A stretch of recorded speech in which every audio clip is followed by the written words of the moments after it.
It's 2 a.m. Eddie Van Halen is drunk, desperate, and watching MTV. Suddenly, he sees a guy getting a speeding ticket. That guy, Sammy Hagar. Eddie grabs the phone. That late-night call set in motion one of the most unlikely success stories in rock history. This is the real story of how Van Halen saved their career and changed rock music forever. The fall of a giant. In 1985, Van Halen stood at the edge of a cliff, staring into the abyss. Just a year earlier, they were on top of the world. Their album, 1984, had exploded onto the charts, powered by the mega-hit Jump. Stadiums were packed, screaming fans worshipped them, and it seemed like nothing could stop the unstoppable Van Halen machine. But behind the scenes, trouble was brewing. The band's larger-than-life frontman, David Lee Roth, was clashing with his bandmates. His wild antics and ego were pushing them to the breaking point. Then, on April 1st, 1985, the unthinkable happened. Van Halen announced that Roth was out of the band. The news hit like a sledgehammer. Fans were shocked and devastated. The media went into a frenzy, speculating about what had gone wrong. Shows were cancelled, leaving thousands of ticket holders in the lurch. It was a PR nightmare, and Van Halen was right in the eye of the storm. With their backs against the wall, Van Halen knew they had to act fast. They launched a frantic search for a new singer, auditioning anyone who might have what it took to fill Roth's enormous shoes. They considered Jimmy Barnes from Cold Chisel and Eric Martin, who would later front Mr. Big. They even toyed with the idea of bringing in a female vocalist, Patti Smith, but none of them felt right. The pressure was mounting, and time was running out. Van Halen needed a miracle to save their career.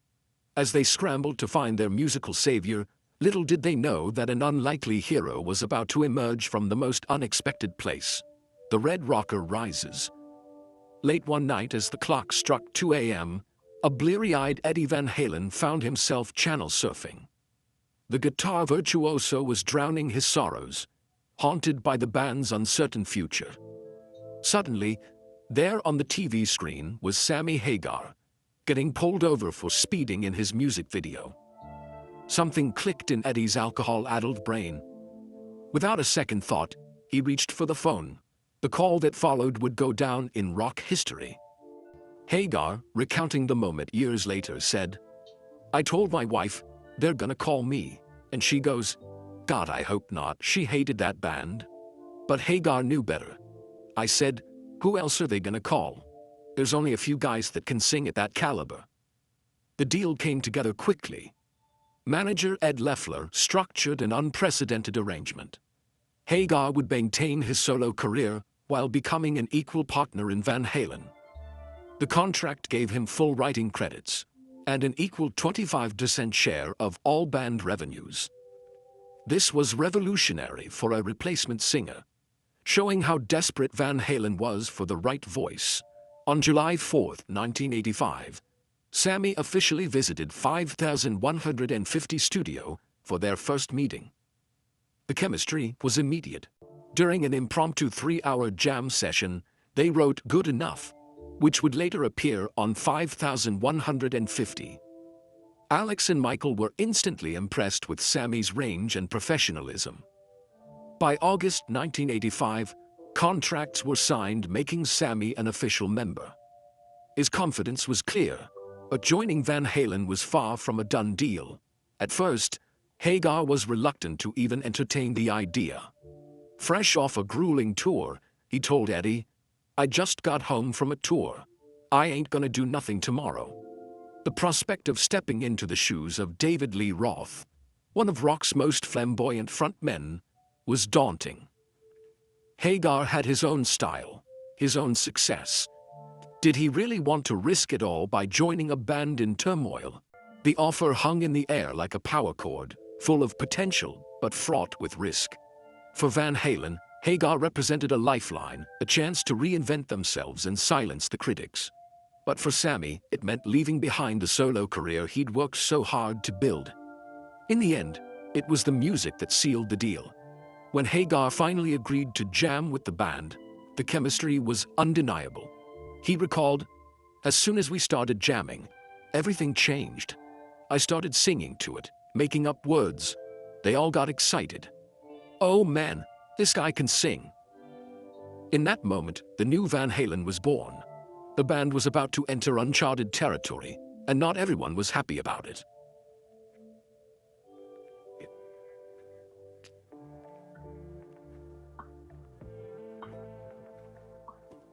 One particularly vocal fan summed up the sentiment of many. "Van Halen without David Lee Roth is like a cake without frosting. It might still taste okay, but it's missing the best part." The media fanned the flames of discontent, with some outlets predicting the band's imminent downfall. One critic boldly claimed that Van Halen would struggle to maintain their previous level of success without Roth's larger-than-life presence. But amidst the storm of criticism, a defiant spirit was taking hold within the band. They knew they were stepping into uncharted territory, but they also believed in the music they were creating. Sammy Hagar, far from being cowed by the controversy, seemed to thrive on it.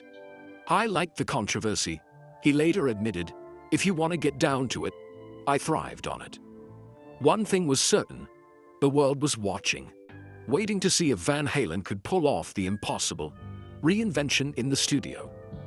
While fans raged and critics sharpened their knives, Van Halen made a daring move.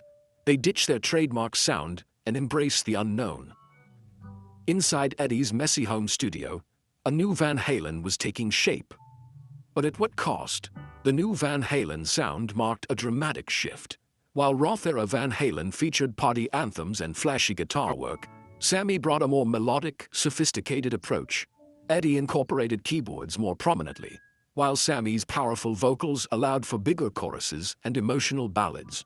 Alex and Michael expanded their rhythmic foundations to support the more complex arrangements. The band retreated to Eddie's 5150 studio, a chaotic sanctuary littered with empty beer bottles and cigarette butts. In this cluttered cave, Van Halen began the painful process of reinventing themselves.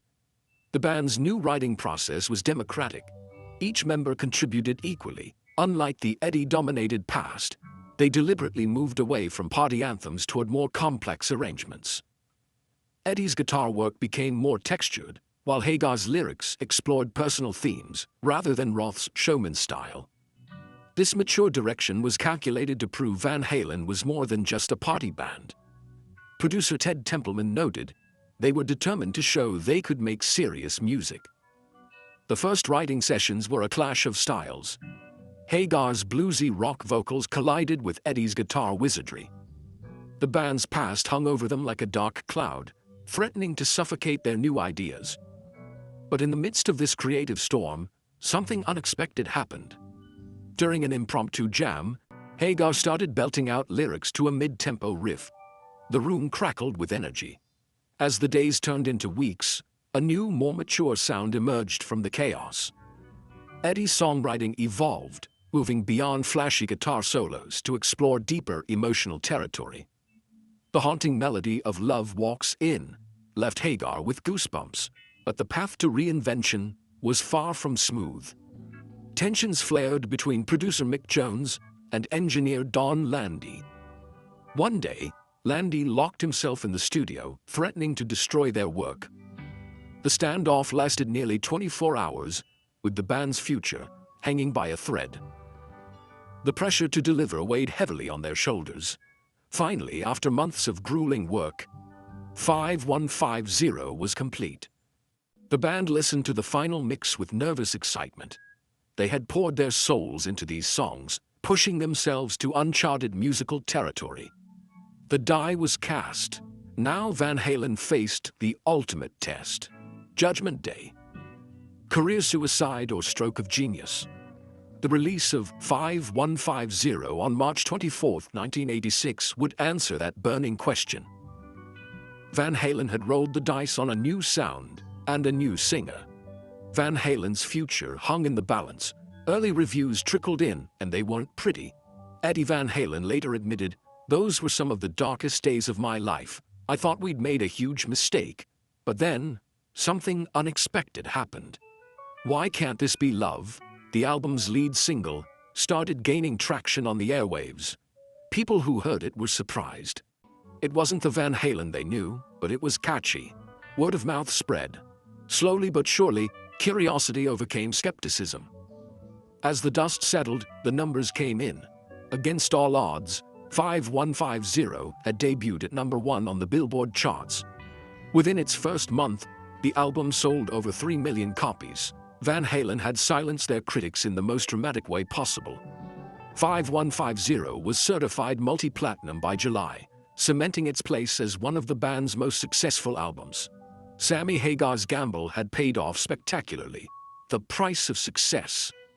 Van Halen's gamble with Sammy Hagar paid off big time, but success came at a hefty price.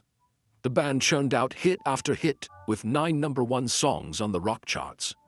Sammy Hagar later reflected on this bittersweet era. It was a mind-blower. To have the success that we had with that record, a second run for the band, it was kind of a miracle in rock and roll. But he also admitted, the bad shit doesn't carry with me. The Van Hagar years proved that even when you're on top, the struggle never really ends. Van Halen's resilience in the face of doubt and criticism left a lasting mark on rock history. They showed that a band could reinvent itself and still soar, even as personal battles raged behind the curtain. Their legacy endures, a testament to both their musical genius and the high cost of stardom.